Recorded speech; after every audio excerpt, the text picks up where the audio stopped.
Dulu kita di Suriah ada mufti di Damaskus namanya Syekh Adnan Al-Afyuni. Kira-kira setahun lalu meninggal dunia, dibom di mobilnya lagi dalam perjalanan dakwah. Sering kemari berapa kali, selalu ke tempatnya Habib Lutfi bin Yahya. Syekh Adnan cerita, dulu ada orang Suriah namanya Abu Adib. Abu Adib dapat rezeki berangkat ke Madinah. Udah kerja, nabung ke Madinah, ngajak 4 orang, ibu, istri, dan 2 saudarinya perempuan dua-duanya. Dia laki-laki sendiri, dia berangkat ke Mekah dan ke Madinah. Selesai umrah dia ke Madinah ziarah Nabi. Sampai di Madinah ada musibah. Apa musibahnya? Tasnya hilang. Tuh tas isinya duit buat dia selamat di situ, dia hidup dari situ, makan tuh udah siapin duitnya dari situ. Hilang. Cari ke sana kemari, ke barat, ke timur, utara, selatan, nyari nggak ada tuh tasnya. Ya Allah, gimana nih? Ya Allah, duit nggak megang, hilang semuanya. Bagaimana?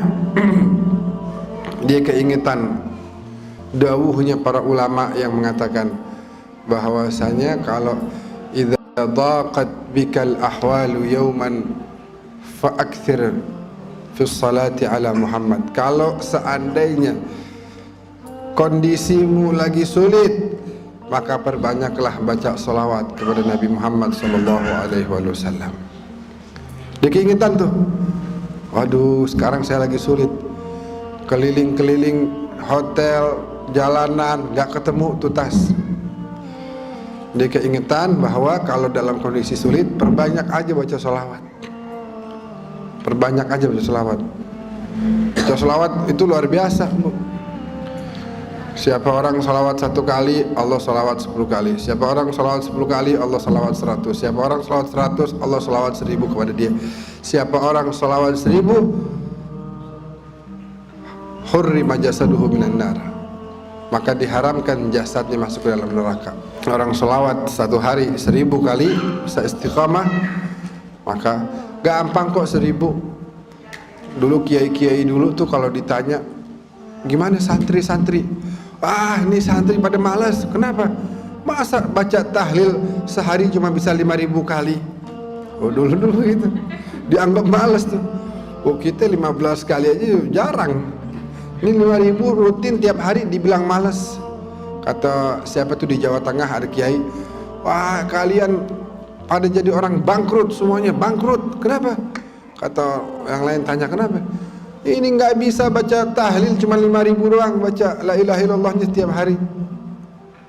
Malu di hadapan Allah cuma baca 5000. Nah ini sholawat 1000 kali azim, punya pengaruh yang luar biasa. Kalau kita udah dawamkan tuh, kita nggak bakal bisa lewat, nggak bakal bisa kita lepas nih. Seperti hutang nanti. Kalau orang udah banyak sholawat sama Nabi, dia bakal dekat sama Nabi, bakal dikenal sama Nabi, dikenal. Nah, orang ini datang ke Ar-Raudhah Asy-Syarifah, datang ke antara makam Nabi dan mimbarnya. Di situ adalah tempat turunnya wahyu Allah. Di situ adalah kata Nabi sebagai raudhah min riyadil jannah, taman surga yang ada di bumi. Akhirnya itu orang datang ke situ bacain sholawat dengan niat supaya ini masalah yang dia lagi hadapin bisa dapat jalan keluar. Kesian ibunya, bininya, saudarinya 2. Dia pikir bagaimana, udah dia datang situ dia bacain sholawat aja. Allahumma sholli ala Muhammad wa ali Muhammad. Allahumma sholli ala sayyidina Muhammad wa ali sayyidina Muhammad. Allahumma sholli ala sayyidina Muhammad wa ali sayyidina Muhammad. Begitu. Sehingga karena dia dari tadi tuh nyari ke sono kemari, rupanya capek dia. Lagi baca sholawat sambil nyender begitu. Ini yang cerita Mufti Damaskus nih, Syekh Adnan Al-Afyuni. Sambil dia senderan gitu ya, akhirnya ketiduran dia dalam sedang membaca sholawat. Dalam tidurnya Allah takdirkan dia berjumpa dengan junjungan kita baginda Nabi Muhammad sallallahu alaihi wasallam. Dan orang kalau dia ngelihat Nabi, sebagaimana beliau sabdakan, man ra'ani fil manam faqad ra'ani fa inna syaitana la yatamatsalu bi. Siapa orang lihat aku di dalam tidurnya, dalam mimpinya, sungguh dia telah melihatku. Karena yang namanya syaitan atau jin tidak mampu menyerupai para nabi, apalagi Nabi Muhammad sallallahu alaihi wasallam. Nabi bilang, "Ya Aba Adib, wahai Aba Adib, ya Rasulullah, tamu antum, ana tamu antum, ana gharib, anda datang dari jauh, nggak kenal orang, siapa-siapa di sini nggak tahu. Datang bawa bekal buat makan, buat tinggal di sini, hilang. Ya Rasulullah, antum sahibul bait, tolong jamu saya nih, cariin jalan keluar buat masalah saya." Kata Rasulullah apa? "Ya Aba Adib, idhab ila bab fulani, pergilah engkau ke pintu sekian." Nabi itu makamnya ada pintu-pintu. Itu 1, 2, 3, 4, 5, 6, 7, 8 sampai 30-an kalau nggak salah. Pergi engkau ke pintu sekian, disebut sama Nabi. Nanti ada penjaga makam di situ, namanya Utsman. Bilang sama dia bahwasanya inna Rasulullah yuqri'uka salam. Nabi Muhammad bilang kirim salam sama dia. Bilang sama si Utsman, engkau setiap hari bersolawat 1000 kali kepada Nabi.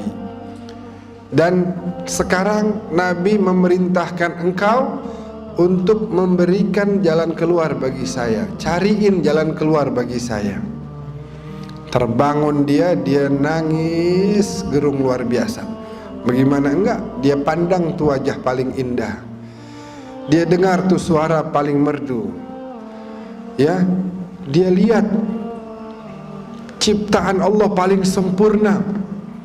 Buru-buru dia salam ke pusara suci Rasulullah, lalu dia cari ke pintu sekian, terus dia bilang, "Afikum Utsman, ada dari kalian nih para penjaga yang namanya Utsman?" Terus satu orang bilang, "Hadza, ini orang ini si Utsman." Terus, "Boleh saya bicara sama antum?" "Boleh." "Ya Utsman, saya Abu Adib dari Suriah. Baru aja saya dalam mimpi melihat Rasulullah dan Rasulullah mengirim salam buat antum. Rasulullah bilang sholawat antum yang 1000 kali tiap hari beliau terima. Dan Rasulullah perintahkan antum untuk mencarikan jalan keluar untuk saya." Itu yang namanya Utsman nangis-nangis. Terus dia bilang, sini, kita ngobrol di kantor saya.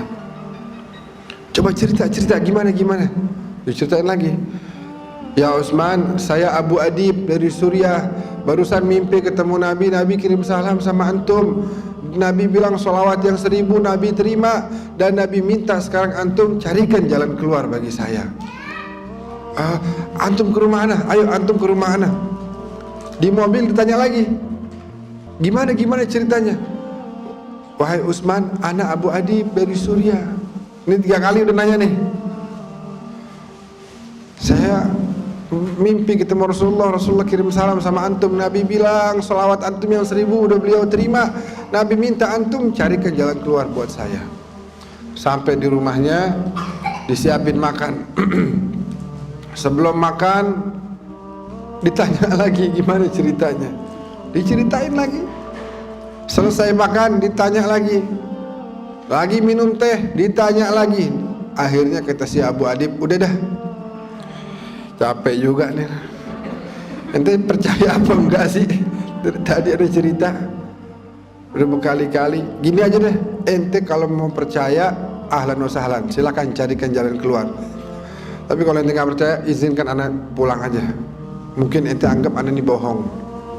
Tapi emang begitu, ana mimpi tadi begitu, apa adanya ana sampaikan. Kata si Utsman, laqad saddaqtuka min marratil ula. Dari pertama kali engkau cerita, aku udah percaya. Tapi ucapanmu Rasulullah kirim salam kepadaku itu ingin aku dengar lagi, aku dengar lagi, aku dengar lagi, saking aku senangnya. Tiap dengar kabar dapat ucapan Rasulullah yuqri'uka salam. Aduh, Rasulullah kirim salam, bagaimana hati saya nggak mau seneng. Ibu-ibu sekarang dibilangin Rasulullah kirim salam, aduh indah banget, jaminan sorga udah. Rasulullah kirim salam, iya kan? Bayangin Rasulullah kirim salam, assalamualaikum, assalamualaikum warahmatullahi wabarakatuh. Doa dari Nabi pasti diijabah oleh Allah Subhanahu wa taala. Kata si Utsman, anu udah percaya sama antum dari mulai antum cerita yang pertama kali. Tapi anu pengen dengar lagi, pengen dengar lagi. Tuh indah apa enggak Ibu? Indah kan? Katanya si Utsman akhirnya, sekarang semua keperluanmu aku yang tanggung. Engkau adalah tamunya Rasulullah sallallahu alaihi wasallam. Maka sebuah kemuliaan untuk saya menjamu tamunya kekasih saya Rasulullah sallallahu alaihi wasallam. Antum bisa bayangin tuh, kemuliaan yang didapat sebenarnya lebih kepada si Utsman daripada si Abu Adib. Kenapa? Karena dia mendapatkan amanah, kepercayaan dari Nabi. Nabi meminta kepadanya satu permintaan, dan itu kemudian menjadi penyebab kemuliaan bagi dia. Bagaimana dia bisa dapatkan kemuliaan tersebut? Dengan tadi, tiap hari dia baca salawatnya berapa? 1000 kali. Abu Adib membaca beberapa kali, kemudian Allah berikan jalan keluar atas masalah yang sedang menimpa dirinya. Jadi kalau kita mau melazimkan itu, mendawamkan itu, maka akan terasa begitu banyak perubahan-perubahan yang terjadi dalam diri kita. Baik itu yang sifatnya zahir, rezeki kita, kesehatan kita, perjalanan usaha kita, bisnis kita, semuanya akan mendapatkan kemudahan demi kemudahan. Ataupun batin kita, karena dengan salawat Nabi tinggal di hati kita, maka Nabi nggak akan pernah bersatu dengan yang namanya rijis. Kotoran-kotoran akan hilang dari hati kita. Kenapa? Karena Allah tidak mungkin menyatukan Nabi dengan kotoran. Kalau sudah Nabi tinggal berada, menetap di hati kita, itu yang namanya sifat hasud, yang namanya iri, dengki, dan lain sebagainya akan hilang. Yang akan menetap di hati kita adalah cahaya dari junjungan kita baginda Nabi Muhammad sallallahu alaihi wasallam. Amin ya rabbal alamin.